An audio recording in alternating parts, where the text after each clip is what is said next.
তুফানের ব্যবহার দেখে সত্যিটা ধরে ফেলেছে শুভ। সম্পূর্ণ জানতে ভিডিওটিতে একটি লাইক করে দেখতে থাকো। গল্পের শুরুতেই দেখা যায় আদ্রিত আর ঋদ্ধির বড়সড় একটা গাড়ির অ্যাক্সিডেন্ট হয়েছে, কিন্তু সেই খবর বাড়ির লোকে এখনও পায়নি। এদিকে সবাই মিলে যখন গল্প আড্ডা করতে থাকে তখনই অয়না বাড়ির বাইরে বেরোতে যাচ্ছিল। ঠিক সেই মুহূর্তেই তখনই পূরবী বলে, কি ব্যাপার অয়না, আজকাল তো দেখছি তুমি খুব বাইরে যাচ্ছ, কাদের সাথে মিশছো তুমি বাইরে গিয়ে? অয়না তখন বলে, মম, আমাকে তো এবারে পড়াশোনাটা শুরু করতে হবে। এখানে তো আমি কিছুই চিনি না, জানি না, সব কিছুই গুছিয়ে উঠতে আমার তো একটু বেশ সময় লাগবে, তাই না? সেই জন্যই আমি চাইছিলাম যত তাড়াতাড়ি সম্ভব সব কিছু বুঝে নিতে। তখনই অয়নার বাবা বলে, কিন্তু এখন তো এবছর শেষ হয়ে গেছে, তোর তো একটা বছর এমনিতেই নষ্ট হয়ে গেল অয়না, তুই তো সামনের বছর ছাড়া অ্যাডমিশন নিতে পারবি না। অয়না বলে, বাবা, সামনের বছরের জন্যই তো প্রিপারেশনটা নিচ্ছি, আর এত কিছু আমি তো আস্তে আস্তে বুঝতে পারছি, সেজন্য একটু সময়টা বেশি লাগছে। এর মধ্যেই তখন পুলকের মনে পড়ে যায়, পুলক যখন চায়ের দোকানে বসে চা খাচ্ছিল ঠিক সেই মুহূর্তে অয়না একজনের বাইকে করে যাচ্ছিল। পুলক তখন বলে, অয়না, তুমি বাইরে বেরোচ্ছ ঠিক আছে, বন্ধুবান্ধবের সাথে মিশছো সেটাও ঠিক আছে, কিন্তু সেটা একটা লিমিট পর্যন্ত। তুমি কিন্তু মনে রেখো তুমি কোন বাড়ির মেয়ে।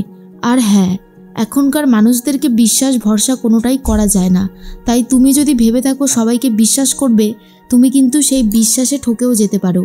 অয়না মনে মনে ভাবে, সেদিন হয়তো জেঠু দেখেছিল আমি বাইকে করে যাচ্ছি, আর সেই জন্যই আজকের দিনে দাঁড়িয়ে এই কথাটা বলল। এর মধ্যেই সবাই যখন হৈ হৈ করতে থাকে তখন শুভ ভাবে, আদি বা ঋদ্ধি এখনও তো কেউ ফোন করলো না, এতটা সময় হয়ে গেছে, কই জানালো না তো কতদূর কি আপডেট। তখনই সেবন্তী বলে, আরে হয়তো ওরা দিয়ে চলেও আসছে, সেই জন্যই আর ফোন টোন কিছু করেনি, দেখ চলে আসলো বলে। এর মধ্যেই শুভর কাছে ফোন এসেছে, ফোন করেছে হসপিটাল থেকে আর বলে গাড়ি অ্যাক্সিডেন্ট হয়েছে, এক্ষুনি হসপিটালে আসতে। মনে পড়ে যায় শুভর পুরনো দিনের কথাগুলো, যে কিভাবে আদ্রিতের অ্যাক্সিডেন্টটা হয়েছিল, আর সেই সময় আদ্রিত রীতিমতো শেষ হয়ে যাচ্ছিল প্রায়। এর মধ্যেই শুভর শরীরটা খারাপ লাগতে শুরু করে দেয়। সেবন্তী আর বাকি সবাই এগিয়ে এসে বলে, শুভ কি হয়েছে, তুই এরকম করছিস কেন, সব ঠিক আছে তো? শুভ তখন বলে, সর্বনাশ হয়ে গেছে, ঋদ্ধি আর আদির গাড়ি নাকি অ্যাক্সিডেন্ট করেছে, ওরা হসপিটালে ভর্তি, আমাদেরকে এক্ষুনি যেতে বলল।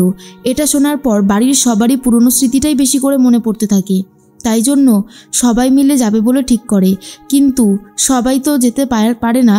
আদ্রিতের কথা ভেবে তাড়াতাড়ি করে শুভ ছুটে গেছে। এদিকে পুলক ভাবে, বাড়িতে আমরা রয়েছি, একজনও কেউ খবর দিল না।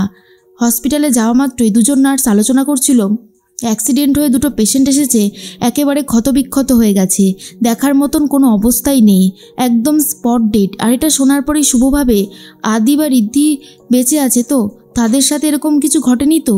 শুভর শরীর খারাপ লাগতে শুরু করে। তখনই দেখা যায় ঋদ্ধি বেরিয়ে এসেছে, আর ঋদ্ধিকে দেখে শুভ বলে, ঋদ্ধি, আদি কোথায়, তুই ঠিক আছিস তো?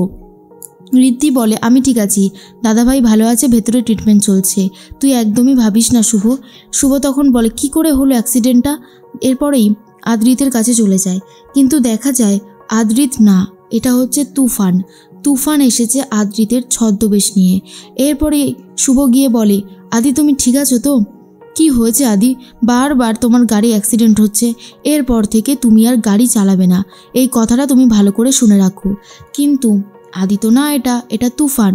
আর তখনই বলে, হয়েছে হয়েছে, এখন আমার একদমই ভালো লাগছে না কথা বলতে, এখন আমার একটু বিশ্রাম প্রয়োজন।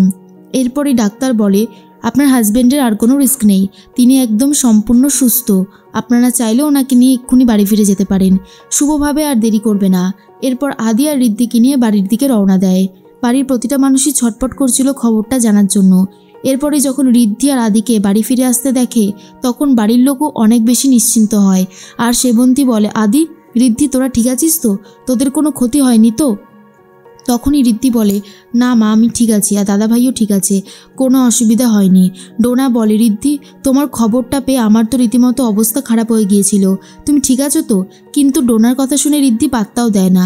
ডোনা আগে যা খারাপ ব্যবহার করেছে ঋদ্ধির সাথে, ঋদ্ধি সেই সময় সেগুলোই মনে পড়তে থাকে। এদিকে আদ্রিতকে নিয়ে শুভ নিজের ঘরে চলে যায়। এরপরেই বলে তুমি একটু বসো, আমি তোমার খাবারটা নিয়ে আসি। তুফান তখন চারিদিকে ঘুরে ঘুরে দেখতে থাকে নিজের ঘরটাকে আর ভাবে সত্যি আমাদের দুজনকে একই রকম দেখতে, অথচ আমাদের দুজনের কপাল কতটা আলাদা। আমি পড়ে থাকতাম রাস্তার ফুটপাতে, আর আমার মতন যাকে দেখতে সে এত বড় বাড়িতে থাকতো, এত বড় একটা ফ্যামিলি, এত টাকার মালিক, কতটা পরিবর্তন। এরপরে শুভ খাবার নিয়ে এসে গেছে। এর মধ্যেই তুফান শুভর সাথে খুব খারাপ ব্যবহার করতে থাকে, যেটা দেখার পর শুভর প্রথম থেকেই সন্দেহ আরোই বাড়তে থাকে। আর বলে অ্যাক্সিডেন্ট তো হয়েছে খুবই সামান্য, কিন্তু আদি আমার সাথে এরকম ব্যবহার করছে কেন? সব ঠিক আছে তো? বারবার মনে হচ্ছে কোথাও যেন কিছু একটা গন্ডগোল হচ্ছে, যেটা আমি এখনও বুঝতে পারছি না, কিন্তু কি গন্ডগোল হচ্ছে সেটা আমাকে খুঁজে বার করতে হবে। এরপর সেবন্তী বলে কিরে শুভ, তুই ঘর থেকে চলে এলি যে, সব ঠিক আছে তো? আদি কি কিছু বলেছে? তখনই শুভ বলে মা, আদি কেমন যেন একটা করছে, আমি ওর কাছে গেলেই বা ওকে দেখলেই ও মোটেও সেটা সহ্য করতে পারছে না। সেবন্তী বলে দেখ, সবে তো অ্যাক্সিডেন্টটা হয়েছে, ওষুধের কড়া কড়া ডোজগুলো ওর শরীরের মধ্যে গেছে, তাই হয়তো অন্য রকমের রিয়াকশান করছে। চিন্তা করিস না, ও একটু রেস্ট নিলেই ঠিক হয়ে যাবে, তুই বরং আমার সাথে চল। এর মধ্যেই তুফান বারবার করে ভাবতে থাকে মোহনার সাথে দেখা করবে। এর মধ্যে মোহনার সাথে দেখা করে তুফান। মোহনা বলে তুমি যার বাড়িতে গেছো, তুমি যার সাথে রয়েছো, মানে তোমার স্ত্রী ওই শুভলক্ষ্মী, ও কিন্তু ভীষণ চালাক, ও কিন্তু তোমাকে ধরে নেবে, তাই যেটা করবে খুব সাবধানে। আমি কিন্তু বারবার করে বলছি, ধরা পড়লে কিন্তু চলবে না। ঠিক তখনই তুফান বলে আমাকে ধরা মোটেও সুবিধার কাজ না, আর উনি আমাকে ধরতেও পারবে না। আমি যে এত নিখুঁত অভিনয় করছি, আমাকে ধরা ইম্পসিবল একটা ব্যাপার। আশা করি আপনি আমার কথাটা বুঝতে পেরেছেন। মোহনা ভাবে শুভলক্ষ্মী, এবার তো তোমাকে আমি জব্দ করবই, দেখি তুমি কি করে আয়ানকে খুঁজে বার করো। কিন্তু শুভলক্ষ্মী আগেই ধরে ফেলেছে যে এটা আদ্রিত না অন্য কেউ, কারণ প্রতিটা ব্যবহার চলন বলনেও অনেক পরিবর্তন এসেছে। তাই শুভলক্ষ্মী বুঝতে পেরে গেছে এটা আদ্রিত না, এটা হলো অন্য কেউ, যার নাম তুফান।